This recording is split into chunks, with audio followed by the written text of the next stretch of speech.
Tom Cruise, Mission Impossible Stunt, movie news, your daily movie news headlines. Let's get going, guys. Welcome to Mirror Domains Movie News, and this is your place for entertainment headlines where we'll be talking about John Williams revealing a new theme from the Indiana Jones 5 soundtrack, the Crow reboot. We got an update about that. There's a whole bunch of drama surrounding the Don't Worry Darling premiere at the Venice Film Festival. We'll talk about that. Who hates who? Chris Pine versus Harry Styles, Olivia Wilde versus Florence Pugh. And we're going to be talking about the weekend's box office, but we start off today's show by talking about Tom Cruise and this Mission Impossible stunt. Let's take a look at this. Tom Cruise films terrifying aerial stunt for Mission Impossible 7, Dead Reckoning. And it's just basically him standing on a plane here. And we'll take a look at some of the footage here in the background in just a bit. But he's just... he's on a plane, and it's going to go upside down. But it doesn't go upside down in this footage. But hey, it's me. Don't worry. I'll hook you guys up. Dead Reckoning Part 1, Mission Impossible 7, comes out next year, guys. And he wanted to showcase this stunt. July 14th, 2023 is when Mission Impossible Dead Reckoning Part 1 comes out. So let's take a look at what he was... You see him there on the plane. So we'll go over to this the Twitter page here.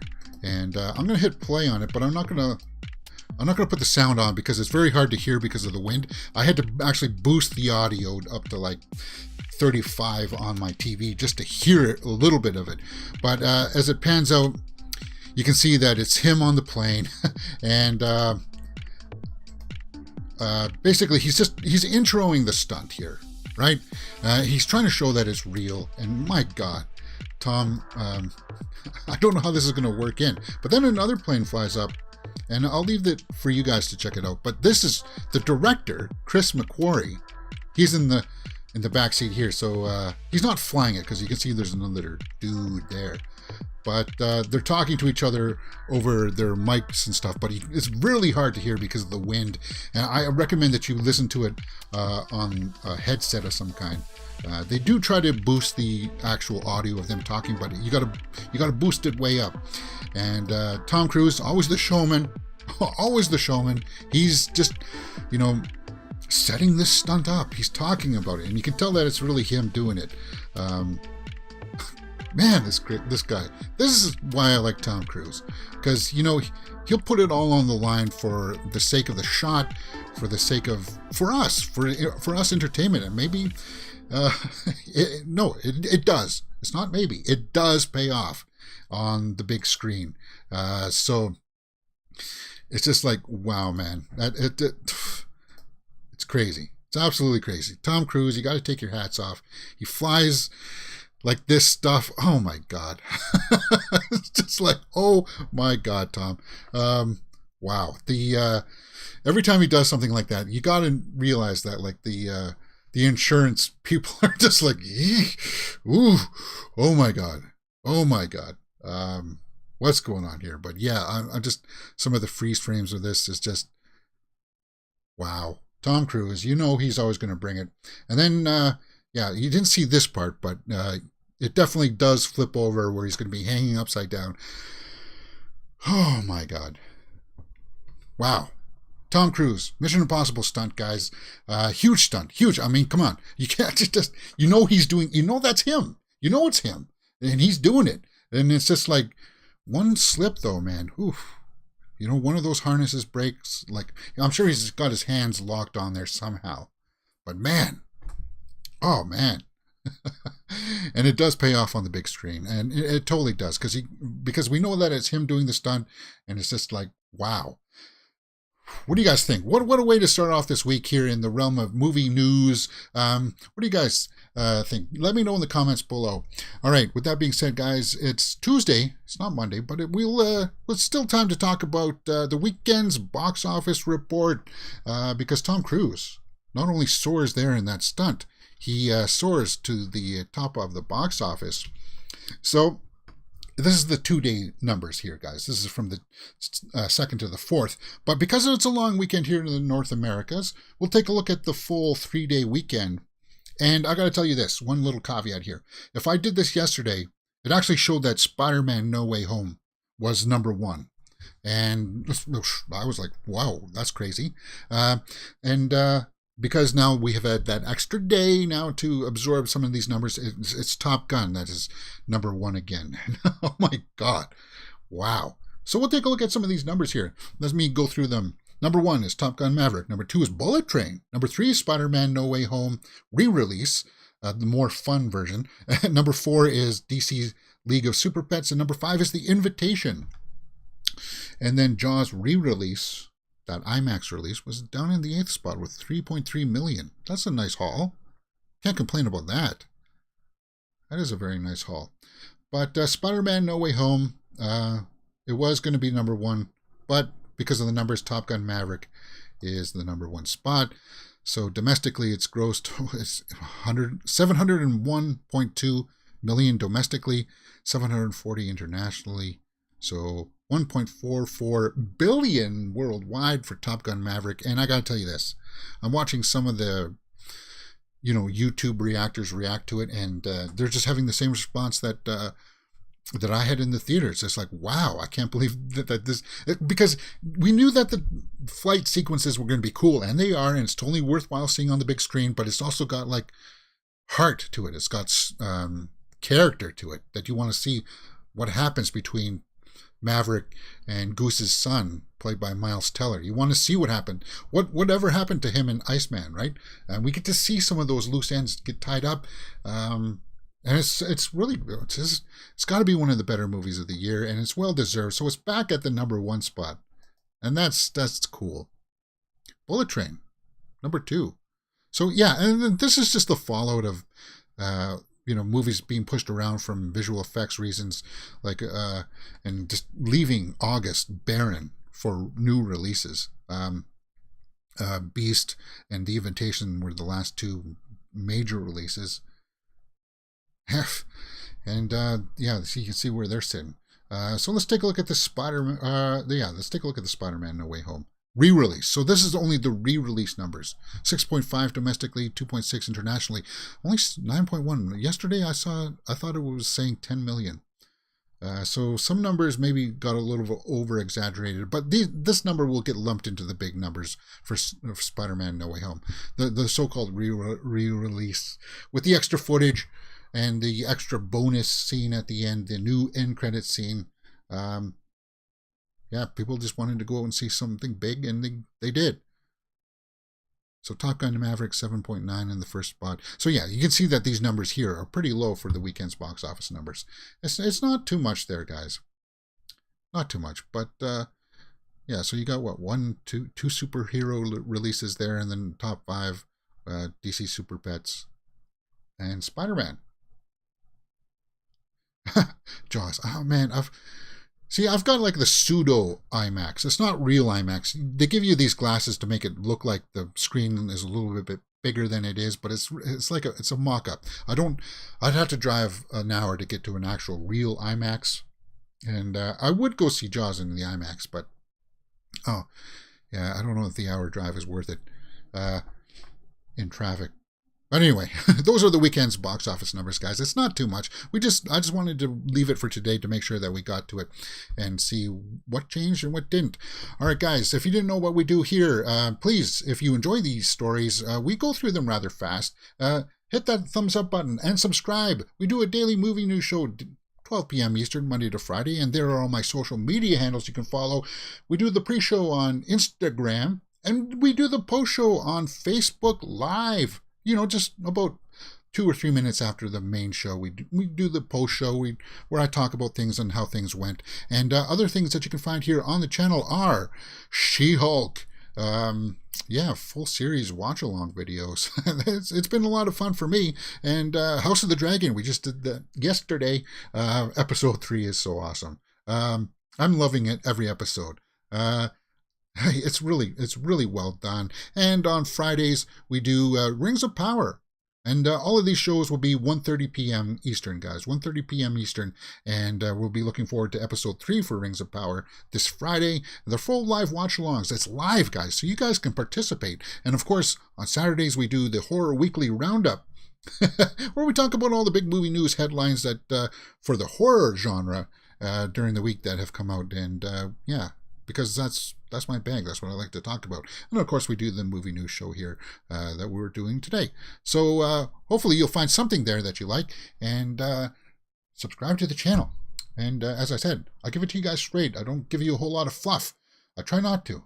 Anyway, Shazam. Let's get back into this. Shazam 2 reshoots.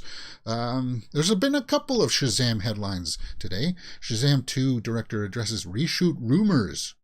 Apparently there's been rumors that people have been putting out there saying it needs a retooling. That's why it got delayed. Well, it didn't get delayed because of that. The official reason is that they didn't want Shazam Fury of the Gods facing Avatar 2 that comes out. They were both slated to come out this Christmas. And I was actually kind of looking forward to them both being released this Christmas, because it would have given us a couple of options. And now we're just going to be force-fed Avatar. And then, yeah, I was kind of like looking forward to having something else there too. But let's take a look at what the director said about these reshoots. So, yeah. No, I've seen reports that Shazam is being retooled, but it's not true. The cut has been locked for quite some time, and we're doing final mix, color, and VFX right now. Everyone is happy with the film, and we're not going to work longer on it just because of the release date shift. They figured Aquaman's release date was better for us, and that's the reason we moved. Definitely not shooting more. So people have been kind of like thinking, yeah, when you move it, it's kind of like, people are like, well, why did you move it? Do you need to do some more reshoots? Do you need to pick up this? Are people not happy with the product? This is all on Zatzlav. This is the fallout that you get when you shift around things like this, because it was already set, and we were all set as fans for it to come out this Christmas. But now we get it in March. We get it in March, guys. Whoa, March. Scream 6 comes out in March. So we'll have to see how this pans out. And, hopefully next year they don't fall to the same folly that they did this year. Hopefully they're able to sprinkle it out a little bit more throughout the summer, instead of having, it all land in March, April, and May. Because summer is when you really can make a lot of cheddar. And it gives me pause as to why that release date. But I'm still looking forward to it. I like all of the productions, show photos that we've seen of it, and I'm definitely looking forward to that. And then the only other headline that I saw about Shazam, apparently the first day on Shazam 2 was the first, it had the most takes that they did. And I guess it was like an eating scene or something. So, people were just trying to make something out of that, and it's really not. But Zachary Levi back as Shazam, I'm looking forward to that for sure. So don't worry about all of those rumors out there about why there's reshoots. Our Glass Viking says in the live chat, Tom Cruise is crazy good. Indeed he is. Byford Hobbit says $3 movie day was really bad. People were fighting. The food lines were long. People didn't know their assigned seating. Oh, yeah, because on Saturday here in, at least in Canada, they had a $3 cinema day or something like that. Yeah, so, bummer to hear that. All right, let's talk about some, this is good. Don't Worry Darling is a movie that I've been looking forward to, because I liked Olivia Wilde's first film there. She's directing this one, and the trailers for Don't Worry Darling looked dark. It looked sinister, about like this period piece of this married couple that goes to live on kind of like it looked like a cult almost. But there's been some drama surrounding it, and we'll try to get through this as quickly as I can without too much upsetting fare. Anyway, Harry Styles spitting, Chris Pine astral projecting, and Florence Pugh avoiding eye contact. How Don't Worry Darling drama kept burning after Venice Film Festival was on over. Well, I don't know if it's done yet, but most of it has been over for the last weekend or so, last week, and the whole cast has been out promoting this movie, and I don't know if they should have been out promoting this movie. Gemma Chan is in this, Harry Styles. Okay, so what's been going on here, guys? Apparently, this entire cast hate each other. And it's going to be difficult for me to not step on the hands of people who are fans of one of them. So I'm going to try to remain as neutral as I can, because I'm a fan of Florence Pugh, I'm a fan of Chris Pine, and I'm a huge fan of Olivia Wilde. Harry Styles, I don't know that much. We don't know a lot from his acting stuff. His musical career is huge because apparently fans of him camped out for nights. Yeah, here, many who had camped out overnight just to see Harry Styles there in Venice. And yeah, let's take a look at some of this stuff here, man. Okay, so I guess there was a spitting incident. I don't know if I want to start off with that one. Okay, so yeah, there was a spitting incident, and then I guess Chris Pine has gone viral for zoning out. He participated in the press junket, but he's been also kind of like just doing this kind of thing, and people have been making memes out of it because it's been fairly obvious that he doesn't want to be there. He doesn't like the people that he's with. So it's kind of like we don't know exactly all what's going on behind the scenes here, but it seems like this drama. Here's what I want to have come out of this. I don't want the "Don't Worry, Darling" drama behind the scenes to overshadow the movie, because I am an Olivia Wilde fan, and I want her movie to do well. And we'll take a look at some of the early reviews for it here in just a moment. But now that we know that there's something going on behind the scenes, let's try to wade through some of these stories and hopefully have kind of a reserved way about us as we do it. Chris Pine goes wild for his reaction to Harry Styles. Yeah, they were in this interview, and Harry Styles is just talking about, oh, I like being in big movies that you can see on the big screen and stuff. And Chris Pine is just kind of like rolling his eyes to that, and you can see him like tensing his neck up at certain times. It's just, yeah, he didn't want to be there. So let's take a look at some of the quotes here for some people. Imagine being Chris Pine, a professional actor. Flip phone is charged, feminist theory. Well, I don't know what the heck you're talking about there, dude. But Chris Pine, he's obviously got much more notoriety and name, well, in the realm of acting than Harry Styles. And you get the impression that these two people don't like each other. So why don't they like each other? Well, I guess he spit on him. Did Harry Styles spit on Chris Pine? He comes to sit down here, and he spits on him. And he spits to the point where, yeah, you can see here in this freeze frame. Well, I'll play it in here in a moment. But he's clapping like this, and then he looks down, like you can see here, like he spit on him. And you can see that his mouth did look at it. Now, to this, I would say, if he did spit on him, in full view there, I don't understand why he would do that. I thought maybe it was because Harry Styles and Olivia Wilde are a thing, so I thought maybe he wanted to sit next to him. But before he sits down here, you can see that there's name places, and it says Styles for him to sit there. So maybe he doesn't like the fact that Chris Pine is being so close to Olivia Wilde. But when you make public things like this, dude, Harry Styles, when you do things like this, she's going to see it. Olivia Wilde's going to see it. And I don't care how infatuated she is with you. She's going to see it, and it's going to go down on the record, and all of this stuff, whatever it is, this childishness, it's just totally bizarre. So let's play this here. I apologize. I'm not going to put on the sound because it's just people waving and stuff. You just hear people clapping and stuff like that. But you can see here on the seat, it does say Harry Styles. So he was meant to sit there. And let's just hit the play button here. See, and then he stops. And Pine's just kind of like, really? And Olivia saw it there too. And he's like, so does he spit? And apparently there are other angles of this too where it shows that he spits. Like, look at his mouth here. It looks like he was getting ready to shoot a loogie.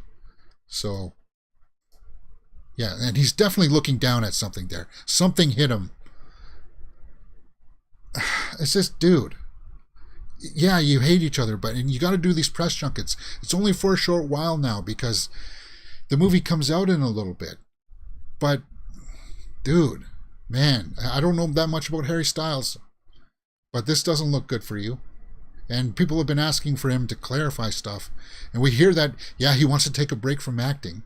He admits now on The Hollywood Reporter, he has no idea what I'm doing when it comes to acting. And reading this stuff, I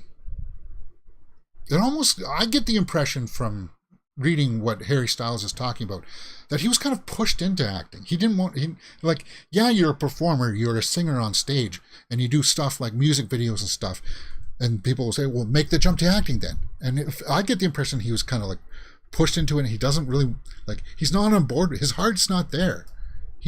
And when he makes quotes like that, yeah, Harry Styles, you're acting, it doesn't seem like you're really that on board with it. Let's take a look at his quote here. It's fun to play in worlds that aren't necessarily your own, he said of acting. This Don't Worry Darling world is supposed to be so perfect. It was fun to play pretend in it. It's fun driving fun cars. It's like driving fun cars. We're lucky to have that world built so well around us so we could play in reality instead of pretending everything was nice. So yeah, that's not what it's about, man. It's about well, everybody has their own takes on it, I suppose. But for me, it just doesn't seem like his heart is in acting. And if he says that he wants to take a break from it, I would. And I would, hey, don't let people force you down a road that you don't want to do, man. And if you're going to come out in these kinds of retaliations and this kind of a stunt, that if you two are, him and Olivia Wilde are a couple, and you're doing stuff like this that's overshadowing the premiere of the movie, Olivia Wilde, I'd be very, very angry at him. Very angry. Our Vikings in the live chat says, Harry Styles has no class. Spitting is brat behavior. He should learn from his elders and betters. Definitely. You also say maybe he asked Chris to move and Chris refused. I don't think so. It shows him coming, like it showed in the other shot of this from the side. Olivia and Chris were already sitting down as he came down the stairs to the side here. I don't know if they show that angle, but it's just, oh yeah, okay, yeah, see, they're already sitting down here, and he comes down the stairs, and there's where he spits. It's kind of hard to see from that angle, but it just looks bad. And if you didn't spit, come out and say that you didn't spit. But I mean, just the reaction on Chris Pine's face, and just the way he acts. Like he stops clapping and he looks down. So something, if it wasn't him, something else fell there or something dropped there that made him look. And then people are just wondering, well, why is Pine just zoning out of these these interviews, these press junkets, while we got a good handle on it now as to why perhaps he is. And I don't pity. That's part of the pitfalls, some of the pitfalls of working on these big productions, right?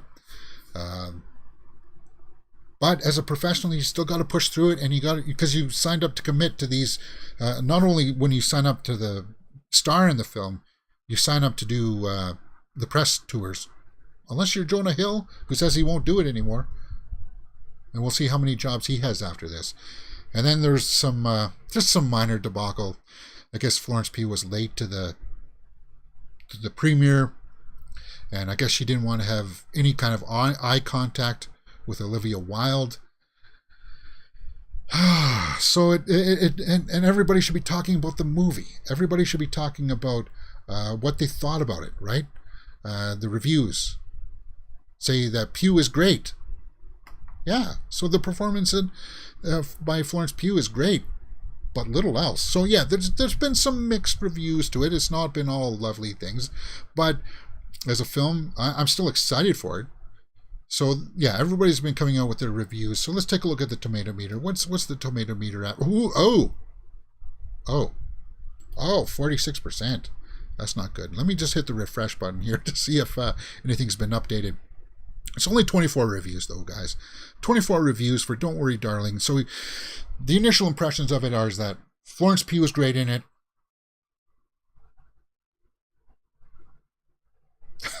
That's it. But I like the way the trailers looked. I like the premise of it, and I'll watch it because of Olivia Wilde. And I wanted to see it because I wanted to see how good Harry Styles would be as an actor. But now, because of all of this stuff, I'm just going to be kind of like going, next scene, please, kind of thing, you know. Kind of like what I'll be doing when I watch The Flash. It'll be kind of like, okay, next scene. I don't need to see Ezra anymore, kind of thing, right? Anyway, we got through it. I hope you got the gist as to what's been going on with the Don't Worry Darling stuff. And hopefully I did it tactfully there for you guys. But you know what? It's not all bad things at the Venice Film Festival. Let's talk about Brendan Fraser and his Ovation. For 6 minutes. 6 minutes standing ovation in Venice. Because he's working with Aronofsky right now, Darren Aronofsky, where he plays a guy that's obese. He's estranged from his daughter because he broke up with his wife to be with another man or something like that. And then he tries to make peace or something like that. And I hear that the performance in it is great. And Sadie Sink is going to be in this from Stranger Things. I think she plays the daughter. So that sells me right there. But Brendan Fraser, I'm glad that he's, because he was in the Batgirl movie. He was going to be the villain in the Batgirl movie. And that got shut down. But at least this gives us, cool. Cool, man. And I guess there was a bit of a video of it released there. Of him just accepting the applause there. And that's good. That's good press. And it says, and he said in a couple of quotes that we've seen that it was kind of like reinvigorating to him. He wanted to be reintroduced to the acting world again through this performance. And it's just awesome to see that it's been that well received. But imagine just standing there for 6 minutes, just kind of like trying to be humble. Yeah, he throws the leg out. I'm happy for him. The Whale. Looking forward to that. Let's take a look at that on the tomato meter. 85%. Only 20 reviews, though. So remember, guys, these are just the critics from the festival or people who've gotten like early screeners and such. So The Whale, Aronofsky, I would expect that because of this early reception that it's going to be put up for awards consideration. So we'll have to see where that fits in towards the end of the year, at least for performances. I'm looking forward to this. Let's take a look at some of the snapshot reviews. Once everything finally collides in The Whale, something shattering and beautiful and honest emerges. Fraser is courageous and fully committed in his major leading feature film role for around a decade. Yeah, so that's cool. And I'm championing that. So we got one bad one from Collider. It is inorganic, gimmicky, manipulative, and lessons are simplistic. As a character, Charlie remains mostly a body. He has a kindness to him, but this role is mostly to react to the wants and the needs of the others. Okay. All right. Our Glass Viking says in the live chat, I'm so pleased to see Brendan Fraser hopefully back on top and perhaps earning an Oscar nomination and Sadie together. Yeah, that'll be great to see them interact off each other. And Sadie together should be a great performance. Can't wait to see The Whale in December. Yeah, in December. So that's prime for award season. I'm looking forward to that for sure. And kudos to Brendan Fraser for getting that ovation. Indeed. Who else got an ovation? Colin Farrell. Colin Farrell got an ovation.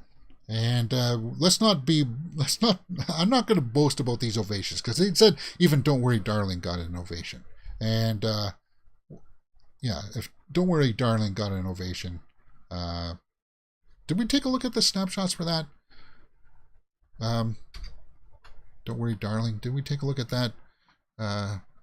Laden with half-baked risk-free ideas with little to shock or stir, Pugh is superb while Wilde confidently steps up to a bigger subject and budget to deliver us a slick and beautiful film. Okay, all right, let's get back to this Colin Farrell thing because this is kind of cool. I like this too. A little while back, we looked at the trailer for the Banshees of Inisherin, and apparently Colin Farrell got a 13-minute standing ovation. So I guess standing ovations is the way to show your appreciations. But Colin Farrell, and I like this trailer. The trailer for this was fantastic. Brendan Gleeson, I mean, come on. He's always a staple to go to. And apparently these two were friends, and then something happens in between them that we've seen in the trailer where he stops talking to him and doesn't want to see him at all. And the trailer looked fantastic. And a 13-minute standing ovation, Venice Film Festival, for Colin Farrell. Cool, man. Apparently this movie opens up in theaters October 21st. And it's from the same director who did In Bruges, right? So it's the three of them working together again for the Banshees of Inisherin. And that's fantastic. That's good news. Colin Farrell is probably... he's got to be one of the most underappreciated actors right now. But I think he's going to bust through. I liked him. I liked him in The Lobster. I hated him in Killing of a Sacred Deer. But Killing of a Sacred Deer is one of the few movies out there that I hated watching it the first time. But I couldn't stop thinking about it. And then when I watched it again, Killing of a Sacred Deer, him and Barry Keoghan. Oh man, I think it's a masterpiece now. I think it's a masterpiece. And anyway, I'm just talking about Colin Farrell, and people know him as the Penguin from the Batman. He's fantastic in that. He's always been fantastic. So to know that he got a 13-minute ovation, fantastic. October 21st, the Banshees of Inisherin, guys, takes place in Ireland. Like this coastline. Someday I got to go see this coastline because it just for me it looks majestic. All right, let's take a look at 100% by 18 reviews. So yeah, you watch the trailer and you can see that Colin Farrell. That's a weird freeze frame, but you can see that he's going to some places emotionally, and that's good news. People are liking this. Oh, and Barry's in this one too. Cool. Yeah. Oh, yeah. That's right. He plays like a sheep farmer or something. Anyway, let's take a look at some of these snapshot reviews.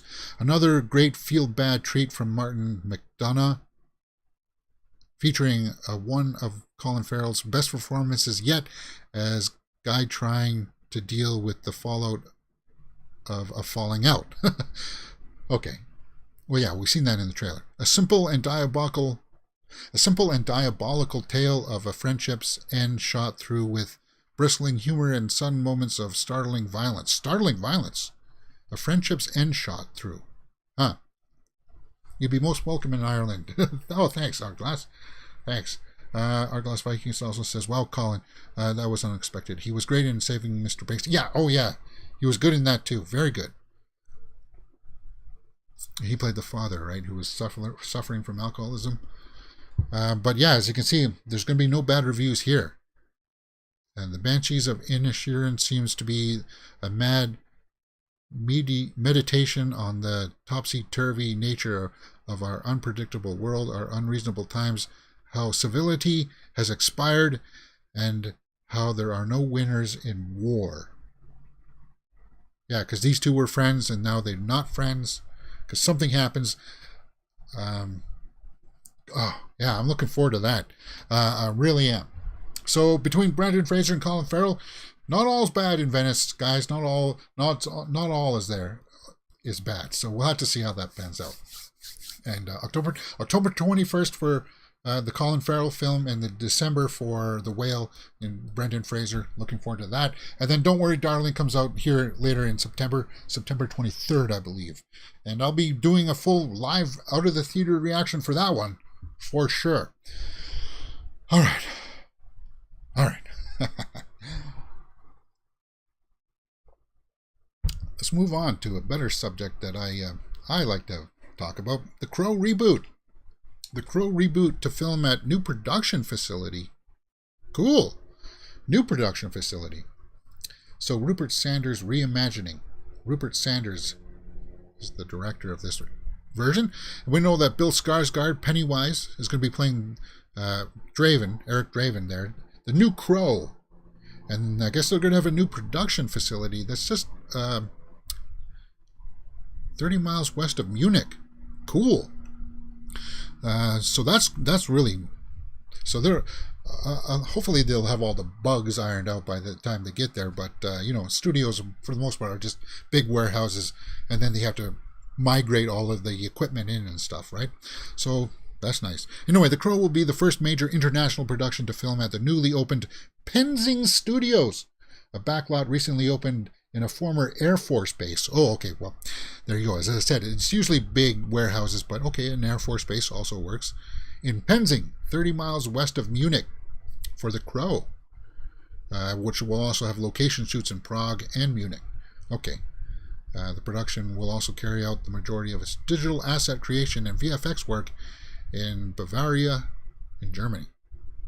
Okay, so it's got The Crow, will be played by Bill Skarsgård. Yeah, we know that. And Danny Houston co-stars. Danny Houston. Cool. Yeah, those are the only two, right? So I guess this one is going to be a reboot, right? We hear things about, is it going to be a reboot, a requel, or a sequel? This one, I'm guessing, is going to be a full reboot. And that's fine. That's fine. But I'm going to tell you this about the Crow reboot, and it's going to be the same thing that I told you about the RoboCop reboot. It's just not about the Crow.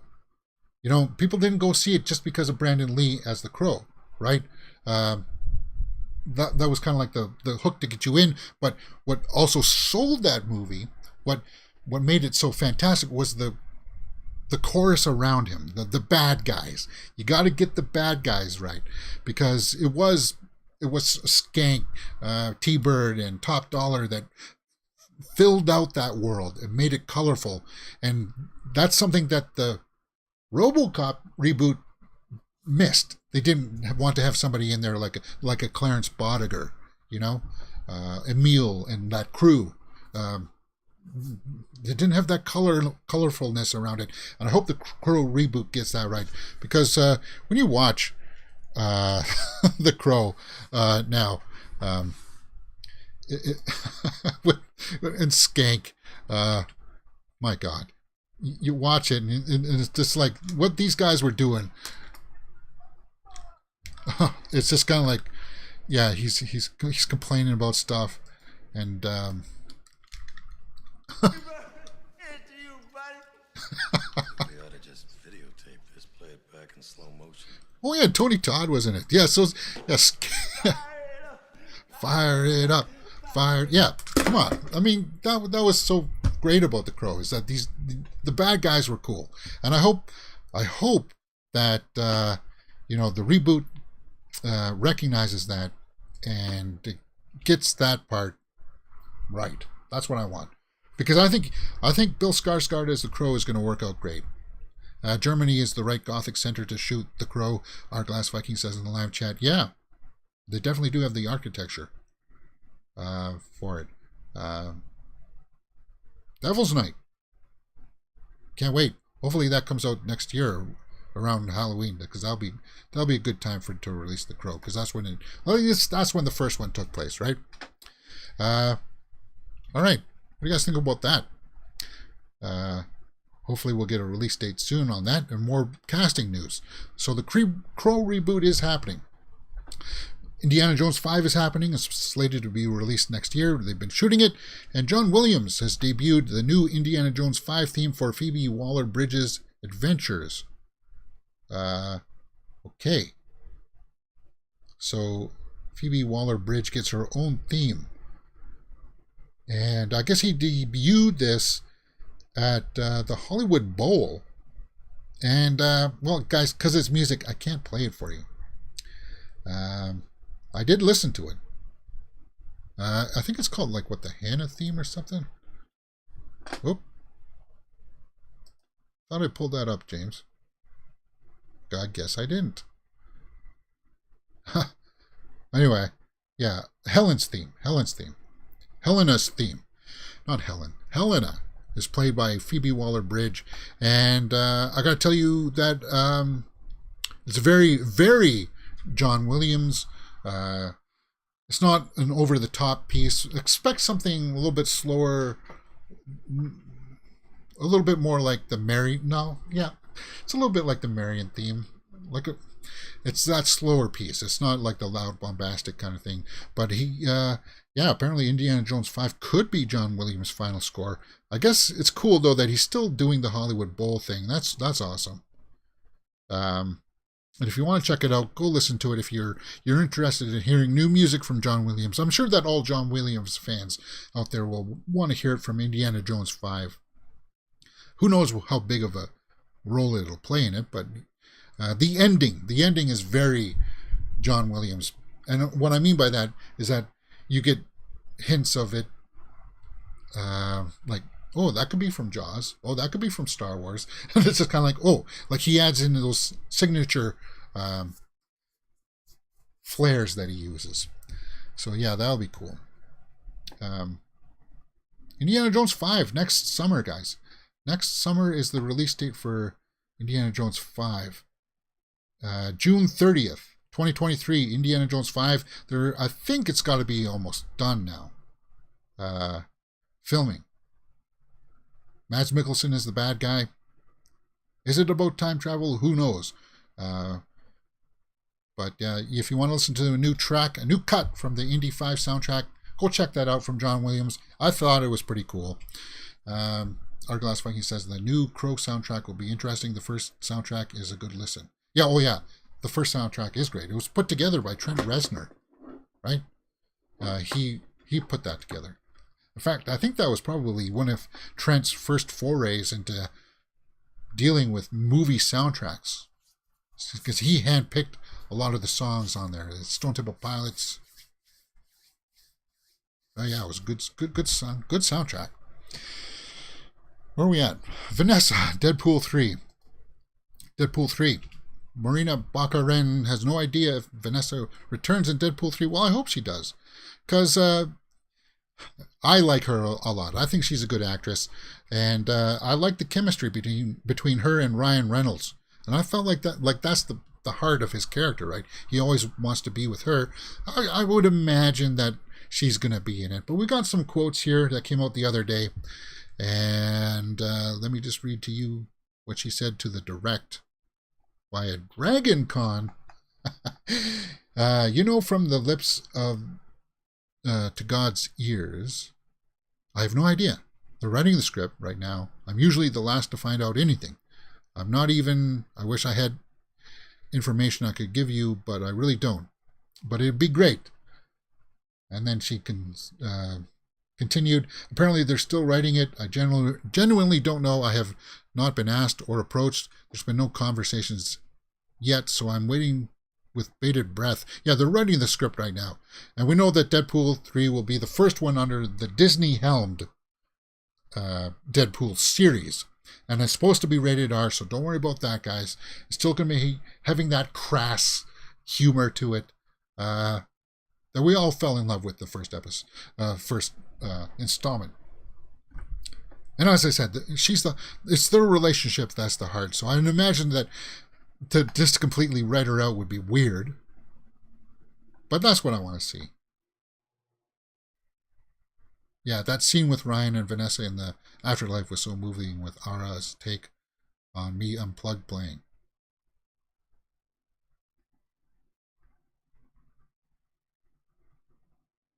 Deadpool 2 I was a little meh. But, yeah.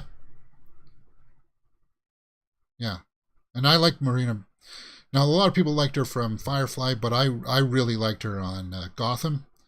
I felt like she really came into her own. Like, for me, she really got me hooked into her career on Gotham, because she was fantastic in that. Some of her reactions, like she was there for the reveal of Jerome being the Joker, and when Cameron Monaghan just you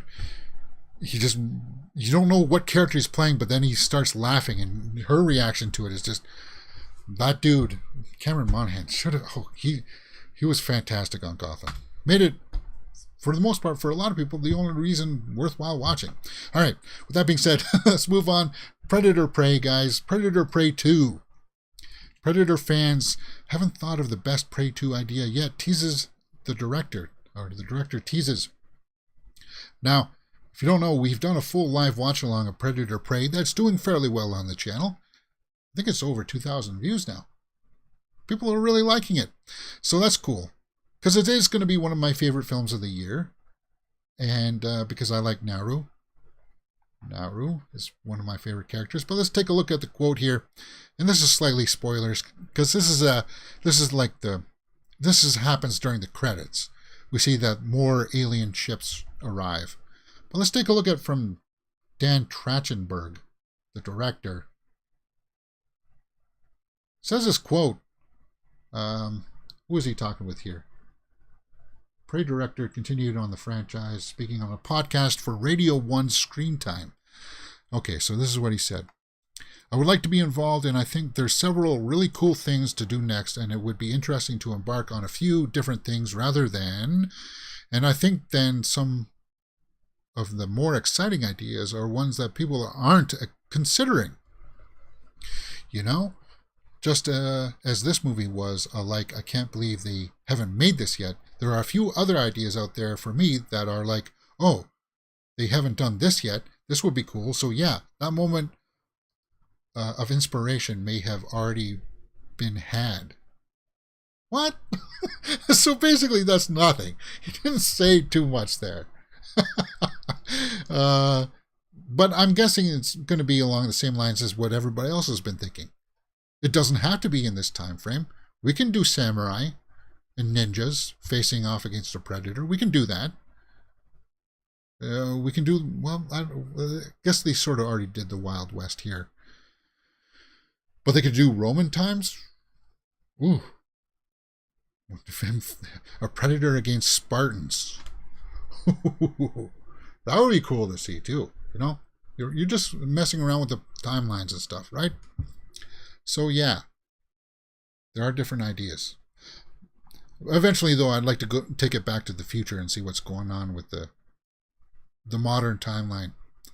But director teases more ideas, but then when you read the quote, was it really that much more? But anyway, at least they're talking about it, and you know, because Predator Prey was huge for Hulu, and I haven't read too many bad takes on it. Bad takes that made me go, ooh, I don't know about that. All right.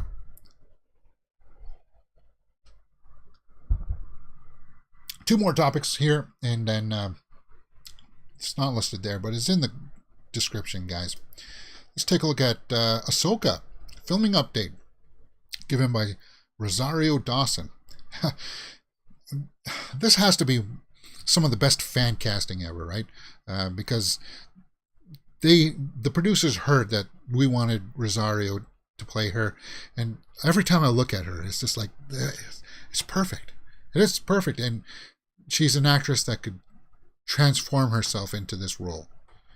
And let's take a look at the quote here that she's got while she was up promoting Clerks 3. Yes, we're still filming it right now. We just have a couple months left. It's going great. It's really amazing learning martial arts in my 40s. Martial arts. So she's going to have some fighting scenes. Cool. It's super amazing, and I don't know, and I don't use that word very lightly. My grandmother used to say amazing is 2 blue horses. What? If you ever said something was amazing. If you ever said something was amazing. Amazing is two blue horses. Something you rarely see, right? So that's her point. Because it'd be like, no, amazing is two blue horses. The pizza slice probably isn't. That pizza slice probably isn't amazing. Well, you haven't had a really good pizza yet. Ooh. Oh, just thinking about pizza right now makes me. Anyway, so yeah, they're filming it right now. They still got a couple of months left to go. I can't wait for it.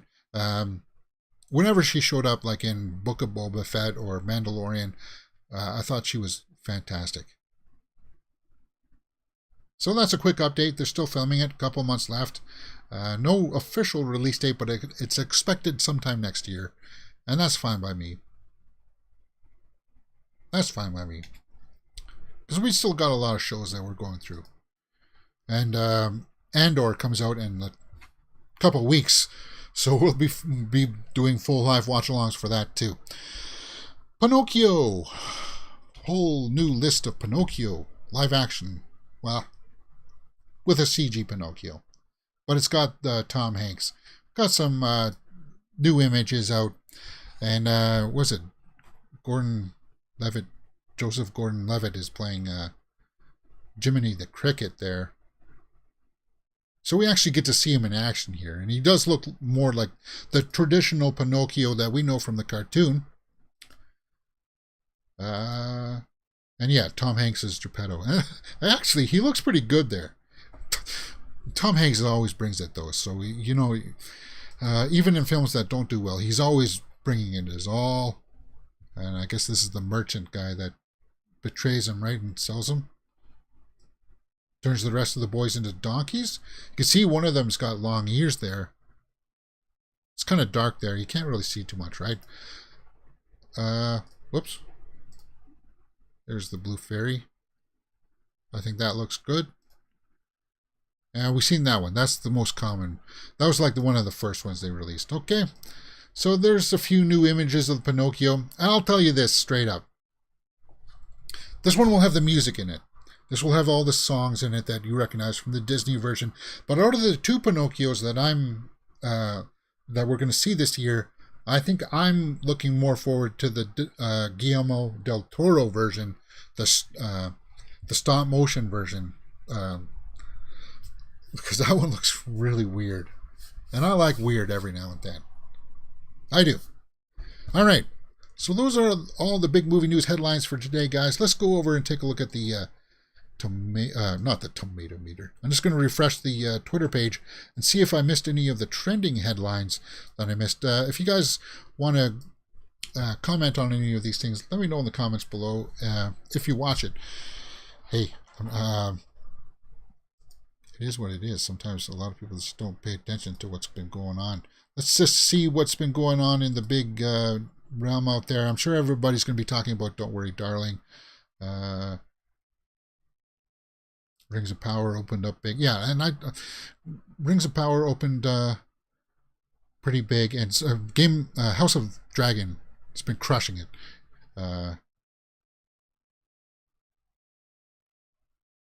Okay. So, let's go over to the old Twitter. So there's a few things here. Don't Worry, Darling is an endlessly entertaining thriller. Talked about that. What's this? Anthony Hopkins. The official trailer for Armageddon Time. Anne Hathaway. Jeremy Strong. In theaters October 28th. Did we watch the trailer for this? I don't think we did. I like Anne Hathaway. I like Anthony Hopkins. What's going on here, James? This must have just dropped. And it's not playing. Twitter's media player is terrible sometimes. It just... come on. New trailer for Harry Selick and Jordan Peele's Wendell and Wild. What the heck is this about? Some kind of animation? Jennifer Lawrence tells Vogue she hopes to collaborate with Ari Aster. That'll be cool. There she is. She's back. Good. I want to see Jennifer back. She's one of my favorite actresses. Top two, for sure. So if she worked with Ari Aster, who did Hereditary and Midsummer, cool. Wants to work with the Colin brothers. Talent, working with talent. Can't go wrong with that. Jennifer Lawrence has named her son Cy Lawrence. Okay.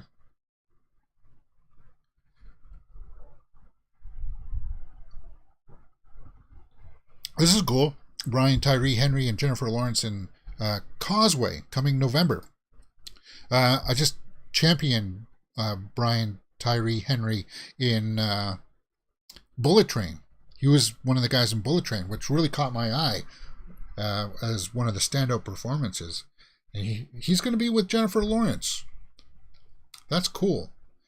Jennifer should be in comedies. She's very funny in interviews. She is. Her sense of humor. it has that. She's got sometimes a little bit of a crassness to her humor, which I find very refreshing. It's fun. All right. The full trailer for The Weekend. All right, that's music. Don't need music. Who's this? Succession. I've wanted to work with Paul for a long time now. We actually have the same agent, says Saoirse Ronan on her faux. Huh? What the heck is going on here? We actually have the same agent, which is really handy. So he's always trying to get us in projects together. Saoirse Ronan on her faux co-star, Paul Mescal. I like Saoirse. She's awesome.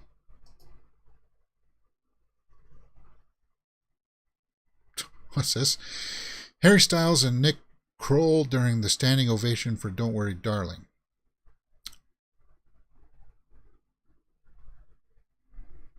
I'm pausing here, guys, because he kissed this guy, and then he walks down the stairs and spits on Chris Pine. Imagine if...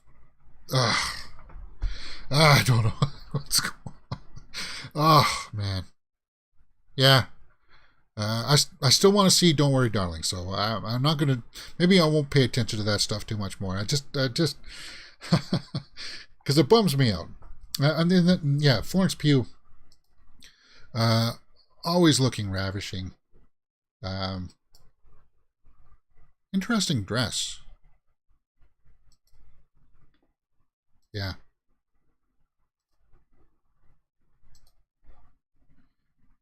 At Sadie Sink, Armani, in Venice. She's going to have a huge career ahead of her, for sure. Sadie Sink. Chris Pine and Florence Pugh. Apparently, yeah, you don't hear anything bad between these two. Why is that? Huh? Why is that? And Chris Pine, as I said, I just recently rewatched Wonder Woman 1984, which is not a very good film, but... And I don't know why his character was in it, but he came and he delivered a really good performance, actually. And with Florence Pugh was always great. Yeah, Banshees of Inisherin, we already covered that. Don't Worry Darling, we covered that. Harry Styles, Nick Kroll. So these are the two that kissed, lip-locked. There's Florence again. 1.9 million views. So people watch these kinds of videos of like the red carpet. I'm not too much into the red carpet stuff, but it is what it is. Yeah, stunning. Weird. I like how it's kind of like stars, right? Is it supposed to be like stars of the galaxy wrapped around her or something like that? I don't know fashion, guys. Come on. But it looks cool. Olivia Wilde. Okay, so that's the way we're going here. Chris Pine and Gemma Chan. Brown jacket and bow tie. Chris is rocking the bow tie. Cool. And this is the same outfit that he got spit on. Jesus Christ. Yeah. Top Gun Maverick back at the box office there, guys. Let's round it out with that. First look at Leah Michelle as Funny Girl. Whale. Colin Farrell. Takes selfies and signs autographs. And that's cool. Yeah, Colin taking time out for the fans. You gotta always appreciate that, because some stars you hear that they don't do that. They just brush that aside. So good to see that Colin's still playing ball. All right, let's wrap it up with that, guys. It's been an hour. Chris Pine was in Wonder Woman 1884 due to Diana's wish fulfillment. Yeah, well, yeah, I know why he was in it, but I mean, like, I don't know why in the script why they went for that direction. Because I felt like he had a nice closing scene in the first Wonder Woman movie. They didn't need to have him come back and reiterate that to us. But that's the way it's been today, guys, in the realm of movie news. Join us tomorrow, 12 p.m. Eastern, for more movie news headlines. And join us in a few minutes on the bonus show on Facebook Live. Oh, yeah, the bonus show. Is that what it's called now, James? The bonus show? And maybe we'll talk about more spitting.